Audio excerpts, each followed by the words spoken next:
நேத்துக்கு முந்தின நாள் எங்களுக்கு வெட்டிங் ஆனிவர்சரி. ஸோ எங்க கார்டன்ல பூத்திருந்த ஃப்ரெஷ் ஃப்ளவர்ஸ வச்சு நான் காஜரா கட்டி வச்சிருக்கேன். இது ரெட் டிசம்பர் உங்க எல்லாருக்கும் தெரியும். இது வருஷம் ஃபுல்லா பூக்கும். ஆனா இதுலேருந்து சீட்ஸ் வச்சு நான் இன்னொரு செடி டெவலப் பண்ணலான்னு பார்த்தேன். பட் சீட்ஸே என்னால எடுக்க முடியல. அது சீட்ஸ்ன்னு தனியா ஒண்ணுமே வளரல. இனி ஸ்டெம் கட் பண்ணி வச்சு தான் வளர்க்கணும். சீட்ஸ் ஏன் வரலன்னு உங்க எல்லாருக்கும் தெரிஞ்சதுன்னா, அவங்க யாருக்கும் தெரிஞ்சா கமெண்ட்ல சொல்லுங்க. அப்புறம் ஆரஞ்சு கனகாம்பரம். இந்த தடவ வந்து எல்லோ ரெட்ட விட ஆரஞ்சு கனகாம்பரம் தான் நல்லா பஞ்சியா சூப்பரா பூத்திருந்தது. ஸோ நான் இதையும் பறிச்சு காஜரா பண்ணி வச்சுருக்கேன். இதில் நல்லா சீட்ஸ் நல்லா முளைச்சி வருது. இதை வச்சு வேறு செடி வளர்த்துக்கலாம். இந்த மாதிரி பூக்களை ரசிக்கிறது எனக்கு ரொம்ப பிடிக்கும். இந்த கலரும் எனக்கு ரொம்ப பிடிச்சிருந்தது.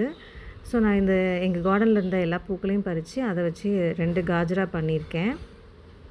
நார்மலாக கால் கட்டு மாதிரி கட்டுவாங்கள்ல, அந்த மாதிரி தான் ஆணி அடிச்சு இந்த பலகையில் மாட்டி கட்டியிருக்கேன். இந்த பூவும் அதே மாதிரி தான். 2மே ஒரே மெத்தட் தான். இது வந்து ஒரே சைடே வச்சு அப்படியே கட்டிகிட்டே வந்தேன். அப்புறம் அதை சர்க்கிளாக கட்டி வச்சுட்டேன். Happy gardening.